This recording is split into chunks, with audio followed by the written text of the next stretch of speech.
विद्यार्थी मित्रों, ऑक्टेक live school में तमारुं स्वागत है।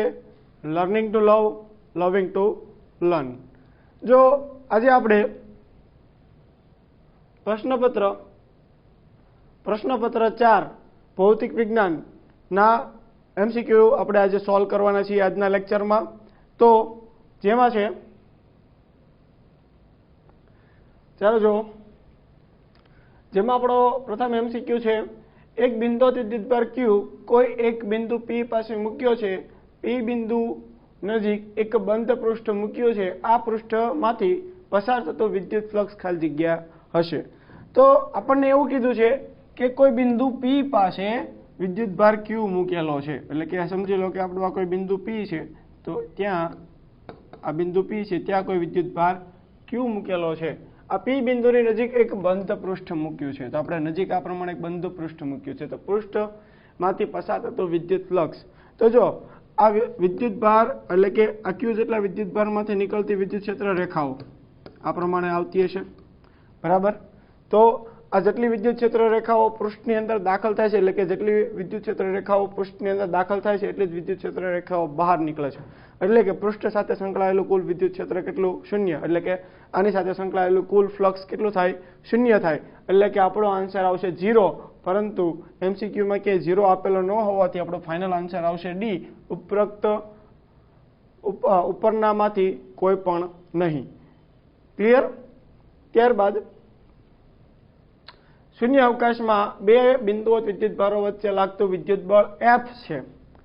तो के बराबर 4 डाइलेक्ट्रिक अचळांक वाला माध्यम में आटला ज अंतरे रहेला बे बिंदुओं विद्युतभारों वच्चे लागतुं बल खाली जग्या थाय। समझो के बे बिंदुओं विद्युतभारों वच्चे लागतुं विद्युतीय बल केटलुं छे? क्या? शून्य अवकाश में लागतुं बल एफ छे। अने हवे एने क्या मूकवामां आवे? के बराबर 4 डाइलेक्ट्रिक अचळांक वाला माध्यम में मूकवामां आवे, बराबर। तो त्यारे आ बे बिंदुओं विद्युतभारों वच्चे लागतुं विद्युत बल आपणे शोधवुं छे, बराबर। तो आपणे जाणीए छीए विद्युत बल F dash is equal to शुं लखी शकीए? एफ अपॉन के, बराबर। तो एफ बराबर शुं थशे? तो एफ बराबर एफ नो एफ ज रहेशे। केम? केम के जो शून्य अवकाश में विद्युत बल केटलुं आपेलुं छे? आपणे एफ छे એટલે एफ, અને के आपणे केटलो आपेलो छे? अहींया 4 आपेलो छे।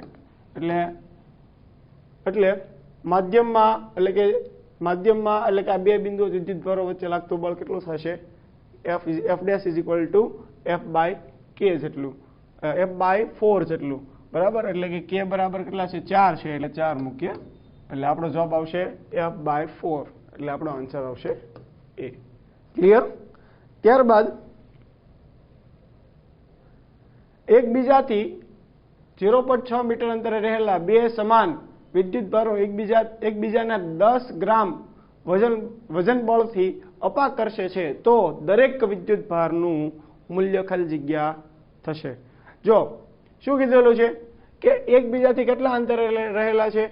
0.6 મીટર અંતરે। એટલે કે કોણ? બે સમાન વિદ્યુતભારો આપેલા છે। કેવા? બે સમાન વિદ્યુતભારો આપેલા છે, અને એ બંને વચ્ચેનું અંતર આર આપણને આપેલું છે 0.6 મીટર છે, બરાબર। અને એકબીજાને કેટલા બળથી અપાકર્ષે છે? તો બંને એકબીજાને 10 ગ્રામ વજન બળથી અપાકર્ષે છે, બરાબર। એટલે કે એમ ઇઝ ઇક્વલ ટુ આપણને કેટલા આપેલા છે? 10 ગ્રામ, અને કિલોગ્રામમાં કન્વર્ટ કરો તો કેટલા થશે? 10 ગુણ્યા 10⁻³ કિલોગ્રામ થશે। તો દરેક વિદ્યુતભારનું મૂલ્ય આપણે મેળવવું છે। તો જો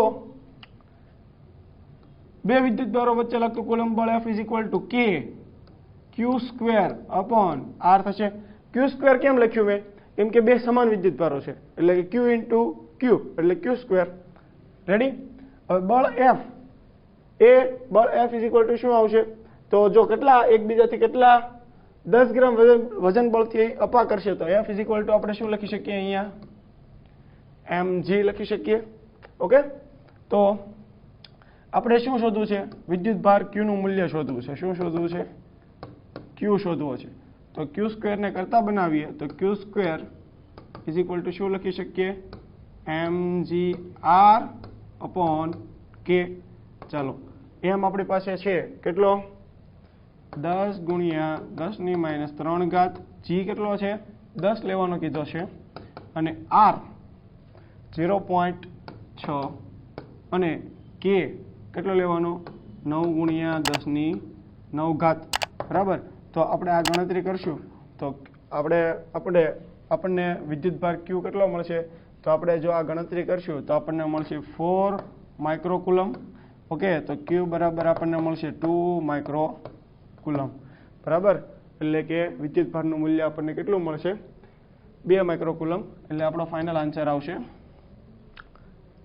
ડી.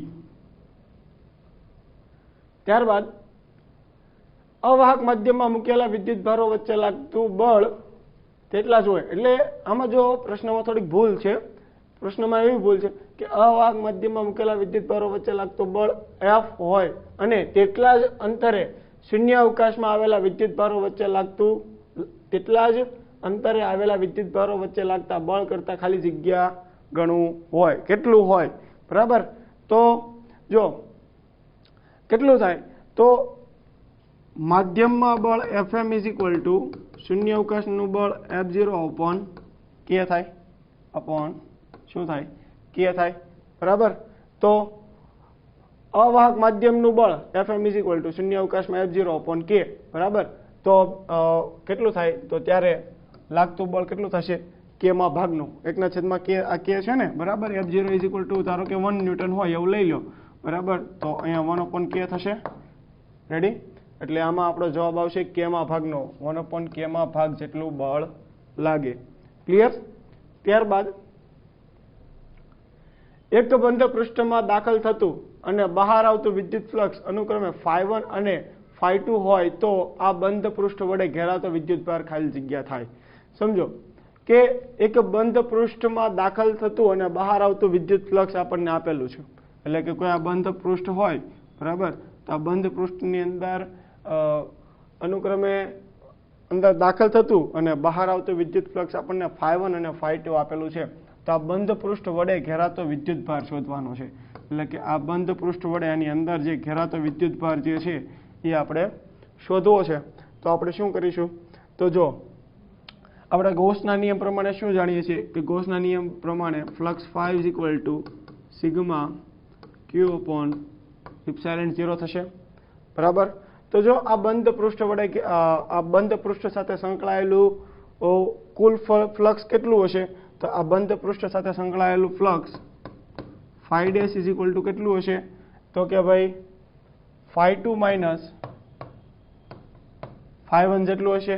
બરાબર. અંદર દાખલ થતું ફ્લક્સ અને બહાર નીકળતો ફ્લક્સનું બરાબર. તો ∅ dash is equal to ∅2 minus ∅1. બરાબર.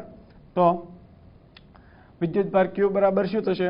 તો જો આ Q ને કરતા બનાવો તો Q બરાબર ∅ ડેશ. બરાબર. આપણે ∅ ડેશ લઈ લઈએ અહીંયા. તો ∅ ડેશ ઇન્ટુ ε0 થશે. તો ∅ ડેશ આપણને મળી જાય છે. બરાબર. એટલે કે આ બંધ પૃષ્ઠ સાથે સંકળાયેલું ફ્લક્સ આપણું કેટલું છે?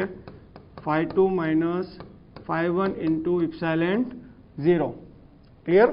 એટલે આમાં જવાબ આવશે આપણો બી. અહીંયા રહ્યો ∅2 નહીં. ઓકે, આમાં પ્રશ્નમાં આમાં ભૂલ છે. બરાબર. અહીંયા માઇનસની નિશાની આવશે. ∅2 માઇનસ ∅1 ઇન્ટુ ε0. ક્લિયર? ત્યારબાદ વિદ્યુત સ્થિતિમાનનું પારિમાણિક સૂત્ર. તો આપણે જાણીએ છીએ વિદ્યુત સ્થિતિમાન V ઇઝ ઇક્વલ ટુ શું થાય? કાર્ય W ભાગ્યા વિદ્યુતભાર Q. તો કાર્યનું પારિમાણિક સૂત્ર શું થાય? m1 L2 T-2 અને Q નું શું થાય? A1 T1. ઓકે, તો આ શું થશે? કેવું દેખાશે આપણને? m1 L2 T-3 A-1. બરાબર. તો આપણો ફાઇનલ આન્સર આવશે આમાં m1 L2 T-3 A-1. બી જવાબ આવશે. બરાબર. ક્લિયર?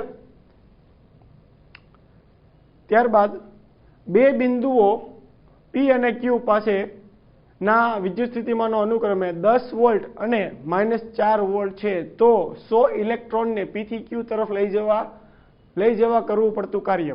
તો જો આપણને શું કીધું, બે બિંદુ આપેલા છે P અને Q, બરાબર. તેમની વચ્ચેના અનુક્રમે વોલ્ટેજ પણ આપેલા છે 10 અને 4, એટલે કે બે બિંદુઓ છે આ પ્રમાણે P અને Q, બરાબર. એના વિદ્યુત સ્થિતિમાન આપેલા છે. P બિંદુ પાસે 10 વોલ્ટ અને Q બિંદુ પાસે -4 વોલ્ટ આપેલા છે. તો 100 ઇલેક્ટ્રોનને P થી Q તરફ, એટલે કે 100 ઇલેક્ટ્રોન છે એને P થી Q તરફ લઈ જવા માટે કરવું પડતું આપણે કાર્ય શોધવું છે. ક્લિયર? તો જો P અને Q વચ્ચેનો વિદ્યુત સ્થિતિમાન કેટલો થાય, તો P અને Q છેડા વચ્ચેનો વિદ્યુત સ્થિતિમાન delta V is equal two, જો P છેડા વચ્ચેનો વિદ્યુત સ્થિતિમાન આપણે V1 કહી દઈએ અને Q છેડા પાસેનો વિદ્યુત સ્થિતિમાન આપણે V2 કહી દઈએ, તો V2 માઇનસ V1, તો V2 is -4 minus V1 is -10, એટલે કે ડેલ્ટા V આપણને કેટલો મળશે, -14 વોલ્ટ. ડેલ્ટા V આપણને કેટલો મળશે, -14 વોલ્ટ. તો આપણે જાણીએ છીએ કે વોલ્ટેજ V બરાબર શું થાય, તો વોલ્ટેજ V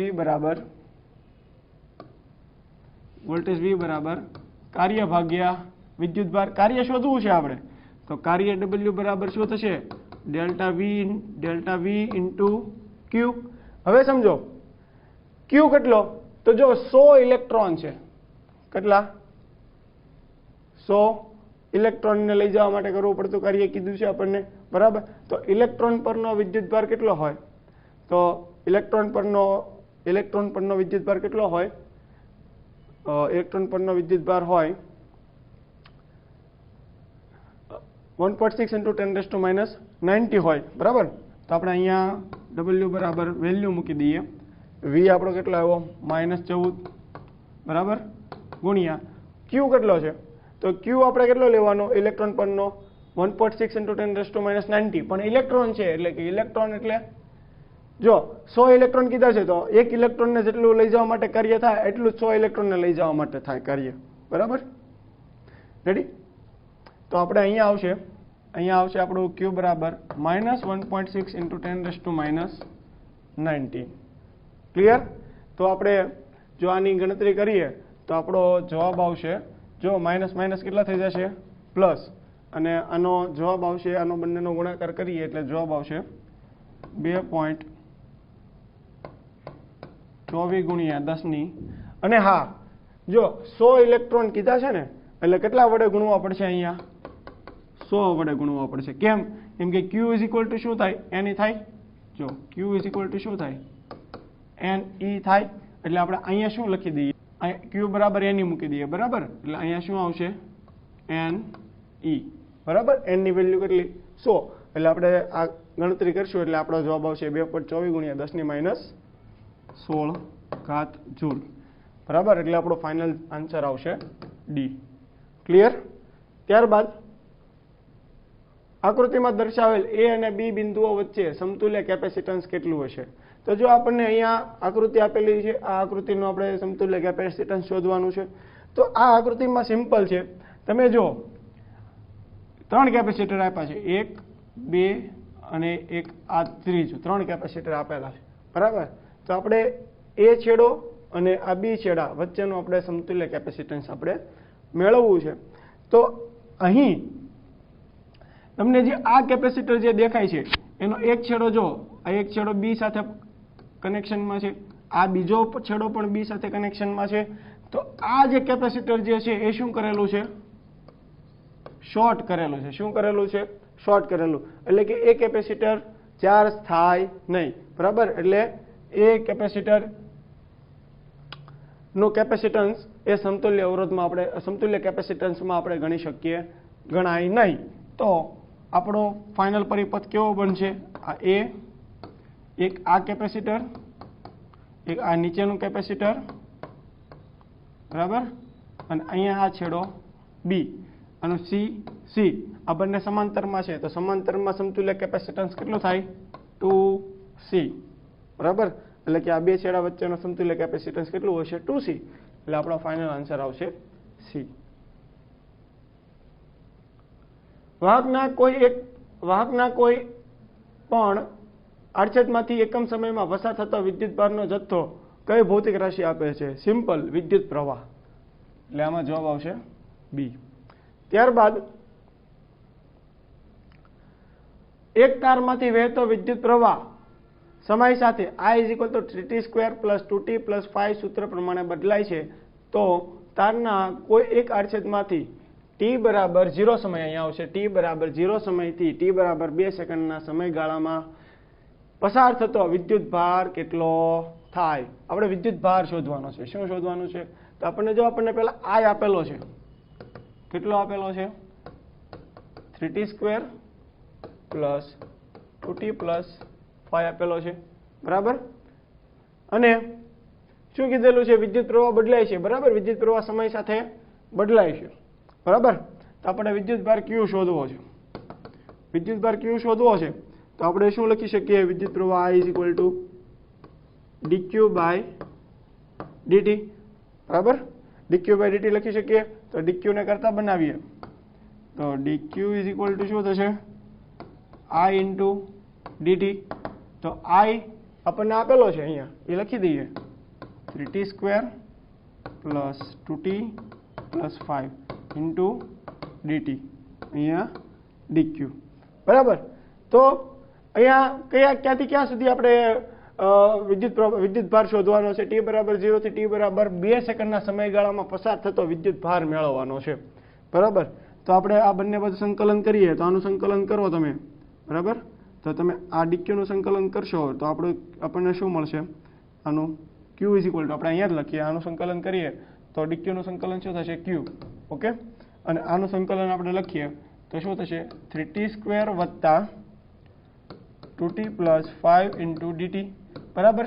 સંકલન ક્યાંથી ક્યાં સુધી કરવાનું? t બરાબર 2 સેકન્ડથી t બરાબર 0 સેકન્ડથી 2 સેકન્ડ સુધી, એટલે 0 અહીંયા 2, તો q બરાબર, ચાલો આનું સંકલન કરીએ તો આપણને શું મળશે? તો આનું સંકલન કરીએ તો આ થશે 3t³/3, આનું સંકલન 2t²/2 + 5t, અને આખાનું શું આવશે? અહીંયા 0 થી 2, બરાબર. લિમિટ 3 થી કેન્સલ, 2 2 કેન્સલ, 2 ની લિમિટ મૂકો તો q = આપણે કેટલા લખી શકીએ? 2^3 + 2^2 + 5 × 2, બરાબર. એટલે 2^3 8, આ 4 અને આ 10, એટલે આપણો આ ફાઇનલ આન્સર આવશે કેટલો થશે? 18 ને 2 22, બરાબર. એટલે આ આવશે જવાબ આપણો 22 કુલમ. એટલે આપણો ફાઇનલ આન્સર આવશે A. ક્લિયર? ત્યારબાદ અવરોધકતાનું પારિમાણિક સૂત્ર. હવે અવરોધકતા આપણે જાણીએ છીએ, તો આપણે જાણીએ છીએ કે R = શું થાય? ρl/A થાય. તો અવરોધકતા ρ નું પારિમાણિક સૂત્ર મેળવવું છે, તો ρ = શું થાય? RA/L થશે, બરાબર. હવે અવરોધનું પારિમાણિક સૂત્ર શું છે?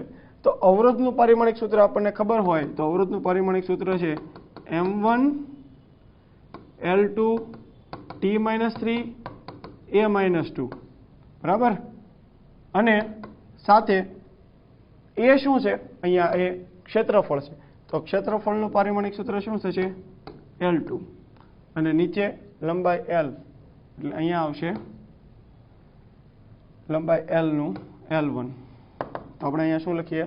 તો આપણે આ થશે M1L. L કેટલો થશે? અહીંયા જો 3 ને 2, આ 2 ને 2 4, અને 1 બાદ થાય એટલે 3, એટલે કે L3 થશે. T પણ -3 થશે, A પણ -2 થશે. એટલે આપણો આન્સર આવશે M1L3 T-3 A-2 છે. અહીંયા L3 T, અહીંયા રહ્યો આપણો C answer, M1L3 T-3 A-2. ત્યારબાદ નીચેનામાંથી કયો આલેખ અર્ધવાહક માટે એટલે કે અવરોધકતા ρ આપેલી છે, બરાબર. અવરોધકતા વર્સિસ તાપમાન T નો આલેખ છે. નીચેનામાંથી કયો આલેખ અવરોધકતા અને તાપમાન માટેનો આલેખ છે એવું કીધેલું છે, બરાબર. આપણે અહીંયા અવરોધકતા છે, આ ρ છે, અવરોધકતાનો ρ. તો અર્ધવાહક માટે આપણે જાણીએ છીએ કે અર્ધવાહકમાં તાપમાન સાથે અવરોધકતા શું થાય? ઘટે. અર્ધવાહકમાં તાપમાન સાથે અર્ધવાહકમાં તાપમાન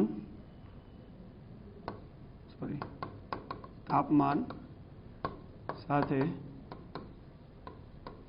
અવરોધકતામાં શું થાય? ઘટાડો થાય. એટલે કે તાપમાન વધે તો અવરોધકતા શું થાય? ઘટે. તો તમારો આ પહેલો ગ્રાફમાં તમે જુઓ કે તાપમાન વધે છે, જેમ તાપમાન વધે તેમ અવરોધકતામાં શું થાય છે? વધારો. બરાબર, આ પણ ખોટું. ત્યારબાદ બીજામાં જો તો તાપમાન વધે, બરાબર, તો અવરોધકતા પણ શું થાય છે? અહીંયા વધે છે, એટલે એ પણ ખોટું. ત્યારબાદ ત્રીજું જો અહીંયા તાપમાન વધે તો અહીંયા તમે જો અવરોધકતા શું થાય છે? નીચેની તરફ, એટલે કે અવરોધકતામાં શું થાય છે? ઘટાડો થાય છે.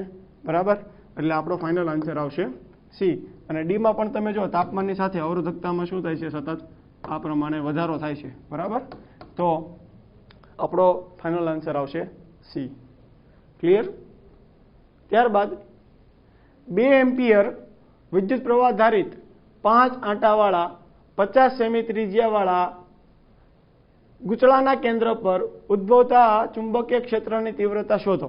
આપણને એક વિદ્યુત પ્રવાહ ધારિત ગૂંચળું આપેલું છે, એમાંથી પસાર થતો વિદ્યુત પ્રવાહ I 2 એમ્પિયર છે અને તેમાં આટાની સંખ્યા આપણને આપેલી છે n બરાબર 50 અને એ ગૂંચળાની ત્રિજ્યા આપણને આપેલી છે 50 સેમી. બરાબર, એટલે કે ત્રિજ્યા 50 સેમી આપી છે, મીટરમાં લખીએ તો કેટલી થાય? 0.5 મીટર. તો ગૂંચળાના કેન્દ્ર પર ઉદ્ભવતા ચુંબકીય ક્ષેત્રની તીવ્રતા એટલે કે બી શોધવાનું છે આપણે. તો બી, તો ગૂંચળાના કેન્દ્ર પાસે ચુંબકીય ક્ષેત્રની તીવ્રતા શોધવા માટેનું સૂત્ર છે સિમ્પલ, B = μ0ni/2r છે. તો મ્યુની વેલ્યુ આપણે જાણીએ છીએ કેટલી હોય? 4π × 10⁻⁷. n આપણને 50 આપ્યા છે અને I આપણને આપેલો છે 2 એમ્પિયર અને 2 × 2r આવશે, પાઈ r 0.2r, અહીંયા r આવશે. ઓકે, r કેટલો આપણને આપેલો છે? 0.5 મીટર, એટલે અહીંયા આવશે 0.5 મીટર. તો તમે આ ગણતરી કરશો તો આપણો આન્સર આવશે 1.25 × 10⁻⁴. ઓકે, તો આપણો ફાઇનલ આન્સર આવશે 1.25 × 10⁻⁴. ક્લિયર? ત્યારબાદ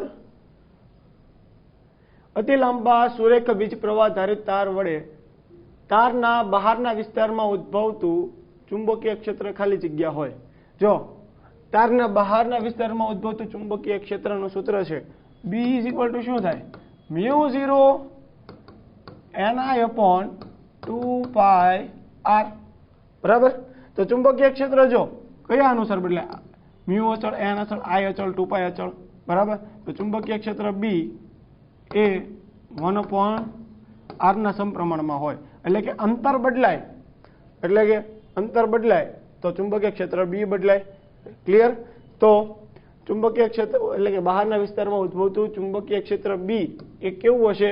તો ચુંબકીય ક્ષેત્ર B તારથી અંતરના વ્યસ્ત પ્રમાણમાં છે. જો ચુંબકીય ક્ષેત્ર B એ તારથી અંતરના વ્યસ્ત પ્રમાણમાં હશે, એટલે આપણો આન્સર આવશે B.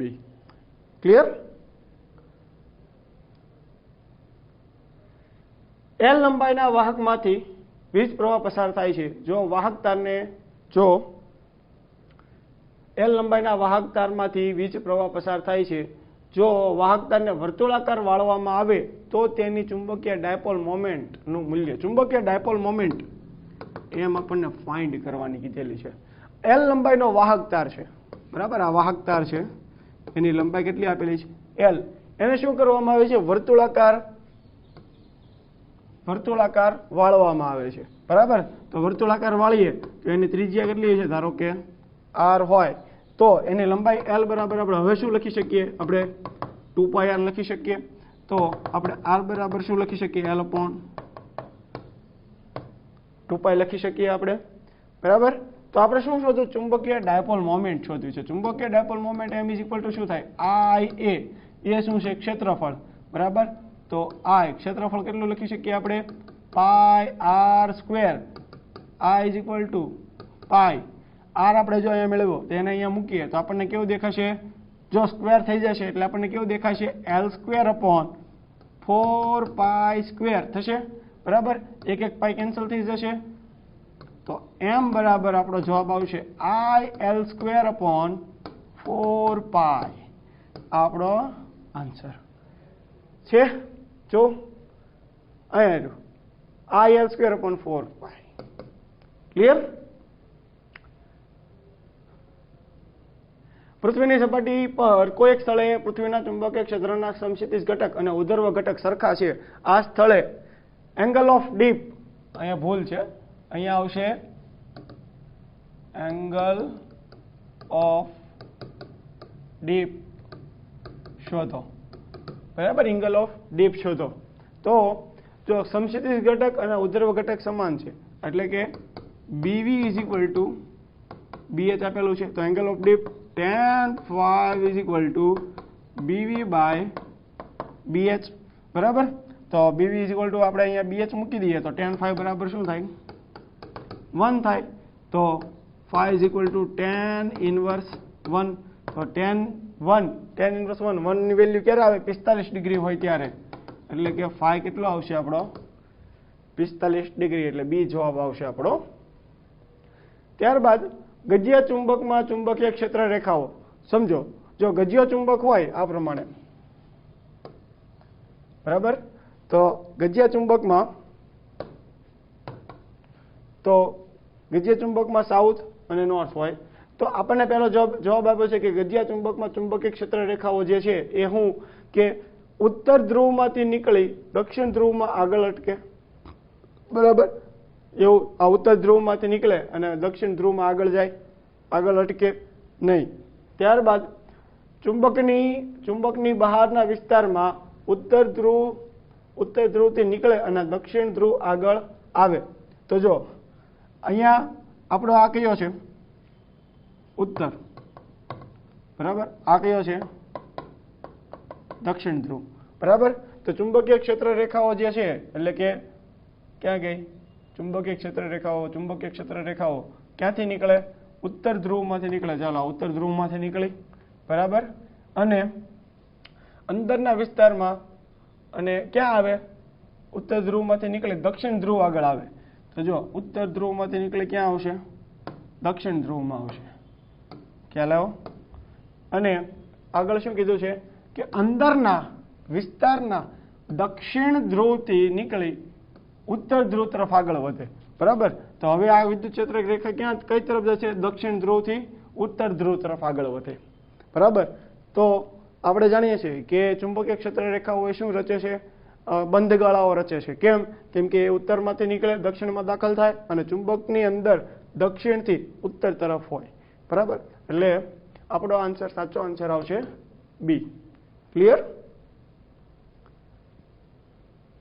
એક સોલેનોઇડમાં ચુંબકીય તીવ્રતા 100 એમ્પિયર/મીટર છે. ચુંબકીય તીવ્રતા H આપેલી છે આપણને 1000 એમ્પિયર/મીટર અને મેગ્નેટાઇઝેશનની તીવ્રતા M આપેલી છે આપણને 4950 × 10³ એમ્પિયર/મીટર છે. તો ચુંબકીય સસેપ્ટિબિલિટી મેળવવાની છે. તો ચુંબકીય સસેપ્ટિબિલિટી chi m = શું થશે m/h બરાબર. m ની વેલ્યુ આપણી આગળ છે 4950 × 10⁻³ ઓકે +3 છે ઓકે અને h વેલ્યુ આપેલી છે 1000. તો આપણે આ ગણતરી કરીએ તો આપણો ફાઇનલ આન્સર આવશે 10 એટલે એ જવાબ આવશે 4950 બરાબર. એટલે આપણો આન્સર આવશે 4950A. ગૂંચળામાં ગતિમાન ગજિયા ચુંબકને દાખલ કરતા ઉદ્ભવતું પ્રેરિત EMF ખાલી જગ્યા પર આધાર રાખતું નથી બરાબર. તો જો ગૂંચળામાં ગતિમાન ગજિયા ચુંબકને દાખલ કરતા ઉદ્ભવતું પ્રેરિત EMF કોના ઉપર આધાર ન રાખે તો ગૂંચળાના અવરોધ પર આધાર નથી રાખતું બરાબર. એટલે એમાં જવાબ આવશે ગૂંચળાના અવરોધ પર આધાર નથી રાખતું. એટલે કે પ્રેરિત EMF કોના પર આધાર રાખે ગૂંચળાના આટાની સંખ્યા ઉપર આધાર રાખે, ચુંબકની ચુંબકીય ચાક માત્રા ઉપર આધાર રાખે, ગજિયા ચુંબકના વેગ પર આધાર રાખે બરાબર. પરંતુ પ્રેરિત ઈએમએફ ગૂંચળાના અવરોધ પર આધાર રાખે નહીં. ત્યારબાદ 2 × 10⁻⁴ વેબર પર મીટર સ્ક્વેર તીવ્રતાવાળા સમાન ચુંબકીય ક્ષેત્રને લંબ 5 મીટર લંબાઈનો સળિયો 2 મીટર પર સેકન્ડના પ્રવેગથી ગતિ કરે છે તો પ્રેરિત ઈએમએફમાં થતા ફેરફારનો દર ખાલી જગ્યા હોય. આપણે શું શોધવાનું છે? પ્રેરિત ઈએમએફમાં થતા ફેરફારનો દર મેળવવાનો છે. બરાબર. તો આપણને ચુંબકીય ક્ષેત્રની તીવ્રતા આપણને B આપેલી છે, અહીંયા 2 × 10⁻⁴ આપેલી છે. બરાબર. વેબર પર મીટર સ્ક્વેર. બરાબર. અને એને લંબ શું મૂકેલું છે? 5 મીટર લંબાઈનો સળિયો, એટલે કે ચુંબકીય ક્ષેત્રને લંબ 5 મીટર લંબાઈનો એક સળિયો મૂકેલો છે. એટલે L બરાબર 5 મીટર આપેલું છે આપણને. અને તેનો સળિયો આ કેટલા પ્રવેગથી ગતિ કરે છે? 2 મીટર પર સેકન્ડના પ્રવેગથી ગતિ કરે, એટલે A બરાબર 2 મીટર પર સેકન્ડના પ્રવેગથી ગતિ કરે. તો પ્રેરિત ઈએમએફમાં થતો ફેરફાર, તો જો જ્યારે ગતિ કરે ત્યારે પ્રેરિત ઈએમએફ E શું થશે? પ્રેરિત ઈએમએફ E BVL થશે. બરાબર. તો તમે અહીંયા જો શું બદલાય છે, તો તમે અહીંયા જુઓ તો કેટલા પ્રવેગથી ગતિ કરે છે? 2 મીટર પર સેકન્ડના પ્રવેગથી ગતિ કરે છે. બરાબર. અને આપણે શું શોધવાનું છે? ઈએમએફમાં થતા વધારાનો ફેરફારનો દર મેળવવાનો છે. બરાબર. તો ઈએમએફમાં સમય સાથે ફેરફાર થશે, એટલે કે આપણે આનું સમયની સાપેક્ષે વિકલન કરીએ તો આપણે શું થશે? dE/dt = B વેગનું dV/dt × L. Okay. તો B આપણી આગળ છે કેટલું? 2 × 10⁻⁴ અને dV/dt, તો dV/dt એટલે પ્રવેગ જ થાય. બરાબર. dV/dt એ શું છે? પ્રવેગ. એટલે dV/dt બરાબર અહીંયા 2 મૂકવાના અને L કેટલા? 5 મીટર મૂકવાના. એટલે આપણો ફાઇનલ આન્સર આવશે 5 દુ 10 ને 10 દુ 20, 20 × 10⁻⁴. બરાબર. તો પ્રેરિત ઈએમએફમાં થતો ફેરફાર કેટલો હશે? 20 × 10⁻⁴. બી આન્સર સાચો છે આપણો. એક મિનિટ. હા બી આન્સર નહીં આવે, ડી આન્સર આવશે. કેમ? પ્રેરિત ઈએમએફ શું છે? d/dt, એટલે આનો એકમ શું થશે? વોલ્ટ પર સેકન્ડ. બરાબર. એટલે કે પ્રેરિત ઈએમએફ સમય સાથે બદલે છે, એટલે એકમ શું થશે? વોલ્ટ પર સેકન્ડ. એટલે સાચો જવાબ આપણો આવશે ડી. સાચો જવાબ આપણો આવશે ડી, 20 × 10⁻⁴ અને એકમ છે અહીંયા વોલ્ટ પર સેકન્ડ. ક્લિયર? ત્યારબાદ એસી જનરેટરમાં t બરાબર 0 સમયે પ્રેરિત ઈએમએફ V મહત્તમ હોય તો અહીંયા તો 2π/ω સમયે 2π/2ω અહીંયા ભૂલ લાગે છે, શું છે જોઈ લઈએ હમણાં. તો સમયે પ્રેરિત ઈએમએફ, એક મિનિટ, પ્રેરિત ઈએમએફ શોધવાનું છે. પ્રેરિત ઈએમએફ કેટલું હશે? બરાબર. તો આપણે જાણીએ છીએ કે આપણે જનરેટર, એસી જનરેટર માટે શું લખી શકીએ? એસી જનરેટર માટે V = V0 sin ω t. તો આપણને સમય આપેલો છે અહીંયા. સમય શું આપેલો છે? તો સમય આપણને આપેલો છે π/2ω. અહીંયા ભૂલ છે, સમય આપણને કેટલો આપેલો છે? π/2 અહીંયા આપેલો છે. બરાબર. આ વેલ્યુ અહીંયા મૂકો તો V = V0 sin ω × π/2ω થશે. બરાબર. ω કેન્સલ થશે એટલે sin π/2 થશે. sin π/2 ની વેલ્યુ કેટલી? 1. બરાબર. તો sin π/2 ની વેલ્યુ 1, તો V = શું થાય? V0. એટલે આપણો ફાઇનલ આન્સર આવશે V. ઓકે. કેટલા? 20 વોલ્ટ જેટલો હશે. ત્યારબાદ એસી પરિપથમાં ઇન્ડક્ટિવ રિએક્ટન્સ અને કેપેસિટિવ રિએક્ટન્સનો ગુણોત્તર. ચાલો, ઇન્ડક્ટિવ રિએક્ટન્સ એટલે XL અને કેપેસિટિવ રિએક્ટન્સ એટલે XC નો ગુણોત્તર. તો XL એટલે કેટલા થાય? XL એટલે થાય ઓમેગા L અને XC એટલે કેટલા થાય? 1 upon ઓમેગા C થાય. અને ઉપર લઈ જઈએ તો આપણને કેવું દેખાય? Omega square LC. ગુણોત્તર આપણો આવશે એ ઓમેગા સ્ક્વેર LC. ત્યારબાદ એક એસી પરિપથમાં પ્રવાહનું RMS મૂલ્ય 10 એમ્પિયર છે. ચાલો, પ્રવાહનું RMS મૂલ્ય આપેલું છે, RMS 10 એમ્પિયર છે. તો પ્રવાહનું મહત્તમ મૂલ્ય ખાલી જગ્યા એમ્પિયર, એટલે કે I મેક્સિમમ આપણે શોધવું છે. તો આપણી પાસે IRMS નું સૂત્ર છે, IRMS ઇઝ ઇક્વલ ટુ શું થાય? I મેક્સિમમ બાય √2 થાય. તો આપણે I મેક્સિમમ જોતો છે, I મેક્સિમમ ને કરતા બનાવી તો આ બંને કેવા હોય? ગુણાકારમાં, એટલે કે I maximum is equal two શું થશે? IRMS into √2. IRMS ની વેલ્યુ 10 ગુણ્યા √2, બરાબર. તો આપણે આ ગણતરી કરશો તો આપણો જવાબ આવશે 14.14, બરાબર, 14.14. I મેક્સિમમ આપણો આવશે 14.14. ત્યારબાદ એક આકૃતિ આપણને કીધેલું છે કે એક LCR AC શ્રેણી અનુનાદ પરિપથમાં અવરોધ R ના બે છેડા વચ્ચેનો વોલ્ટેજ 100 વોલ્ટ છે. એટલે કે વોલ્ટેજ V આપણને આપેલો છે અહીંયા 100 વોલ્ટ, તથા R આપણને આપેલો છે કેટલો? 10⁻³ જો 1 કિલો ઓહમ છે એટલે કે 10⁻³ ઓહમ. અને કેપેસિટન્સ આપણને આપેલું છે C is equal to 2 × 10⁻⁻6 farad છે. તો અનુનાદીય આવૃત્તિ ઓમેગા આપણને આપેલી છે 200 રેડિયન પર સેકન્ડ હોય તો અનુનાદ વખતે ઇન્ડક્ટર L ના બે છેડા વચ્ચેનો વોલ્ટેજ, અનુનાદ વખતે શું કહ્યું છે? અનુનાદ વખતે જે ઇન્ડક્ટર હોય, આ ઇન્ડક્ટર હોય એના આ બે છેડા વચ્ચેનો આપણે શું શોધવો છે? Voltage VL. બે છેડા વચ્ચેનો વોલ્ટેજ VL આપણે મેળવવાનો છે. તો સૌથી પહેલા એ વાત કરીએ આપણે કે અનુનાદ વખતે શું થાય? જો અનુનાદ વખતે ઇન્ડક્ટિવ રિએક્ટન્સ અને કેપેસિટિવ રિએક્ટન્સ કેવા હોય? સરખા હોય. તો આપણે જો કે આની અંદરથી આ ઇન્ડક્ટરમાંથી પસાર થતો આપણે પહેલા વિદ્યુત પ્રવાહ I મેળવી લઈએ. તો વિદ્યુત પ્રવાહ I બરાબર શું થશે? V બાય ઇમ્પિડન્સ Z થશે.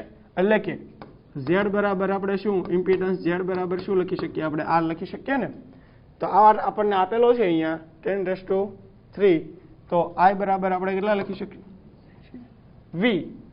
V આપણને આપેલો છે અહીં 100 અને ઇમ્પિડન્સ Z આપણને આપેલો છે અહીંયા 1000. ઓકે, તો આ 0.1 એમ્પિયર થશે. I ઇઝ ઇક્વલ ટુ આપણો I મળી ગયો, બરાબર. હવે આપણે મેળવવાનું શું છે? જો અનુનાદ વખતે ઇન્ડક્ટરની આ ઇન્ડક્ટર છે એના બે છેડા વચ્ચેનો વોલ્ટેજ મેળવવો છે. તો આપણે જો V ઇઝ ઇક્વલ ટુ શું થાય? IR થાય, બરાબર. તો એસી પરિપથ માટે આપણે શું લખી શકીએ? V is equal two I XL લખી શકીએ. ઇન્ડક્ટર માટે છે એટલે કે VL is equal two I XL લખી શકીએ. હવે XL માટે શું લખી શકીએ? તો XL ઇઝ ઇક્વલ ટુ આપણે લખી શકીએ XC લખી શકીએ, બરાબર. તો આપણે અહીંયા XC ની વેલ્યુ મૂકી દઈએ તો VL is equal two I અહીંયા આપણે લખી દઈએ. XL ની જગ્યાએ શું લખી શકીએ? તો જો આપણે જો ક્યાં ગયો? આપણે આગળ જ લખેલું હતું. XL બરાબર શું લખી શકીએ? XC લખી શકીએ. તો અહીંયા શું આવશે? XC લખી દઈએ. તો VL બરાબર આપણે લખી શકીએ I XC માટે લખી શકીએ 1/ωc લખી શકીએ. તો I આપણે મેળવી લીધો. કેટલો આવ્યો? 0.1. ઓમેગા આપણને આપેલો છે 200 અને કેપેસિટન્સ પણ આપણને આપેલો છે કેટલું? 2 ગુણ્યા 10⁻⁶. તો આપણે આ ગણતરી કરીએ એટલે આપણને ઇન્ડક્ટરનો વોલ્ટેજ VL મળશે એ જવાબ આવશે આપણો 250 વોલ્ટ. ક્લિયર? એટલે આપણો જવાબ આવશે સી. બરાબર, સિમ્પલ છે. બરાબર, જો અનુનાદ વખતે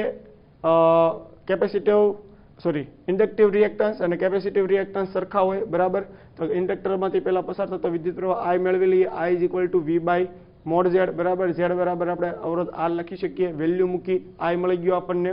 અને આપણે ઇન્ડક્ટિવ વોલ્ટેજ મેળવવો છે તો VL = શું લખી શકીએ? I XL, કેમ કે V = IR લખી શકીએ. R ની જગ્યાએ આપણે શું લખી શકીએ?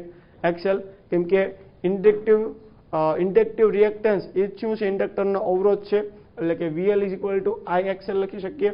તો XL બરાબર અહીંયા શું લખી શકીએ આપણે? XL બરાબર XC લખી શકીએ. તો XL બરાબર મેં XC મૂકી દીધું. XC બરાબર આપણે લખી શકીએ 1/ωc, અને પછી વેલ્યુ પુટ કરો એટલે આપણો કેલ્ક્યુલેશન કરો એટલે આપણો ફાઇનલ આન્સર આવે.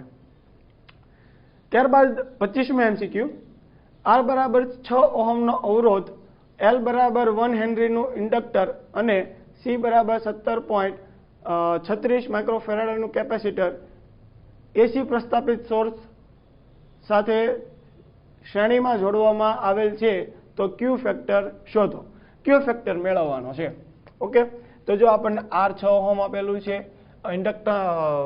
ઇન્ડક્ટન્સ આપેલું છે 1 હેનરી, કેપેસિટન્સ આપેલું છે 17.13 માઇક્રોફેરાડે, બરાબર, બધી વસ્તુ આપેલી છે. ક્યુ ફેક્ટર શોધવું છે, તો ક્યુ ફેક્ટર Q = 1/R √L/C થાય. તો Q મેળવવો છે તો બસ સિમ્પલ વેલ્યુ મૂકો. 1/R કેટલો આપેલો છે? 3 આપેલો છે. √L કેટલો આપેલો છે આપણને? 1 હેનરી, અને C આપણને આપેલો છે 17.36 માઇક્રોફેરાડે છે, એટલે કે 10⁻⁻6. ઓકે, તો તમે આ ગણતરી કરશો તો તમારો ફાઇનલ આન્સર આવશે 80. ક્લિયર? તો અહીંયા આપણે 25 MCQ પૂરા થયા. બરાબર, જો તમને વિડીયો ગમ્યો હોય તો લાઈક કરો, શેર કરો, સબસ્ક્રાઈબ કરો, અને થેન્ક યુ ફોર વોચિંગ.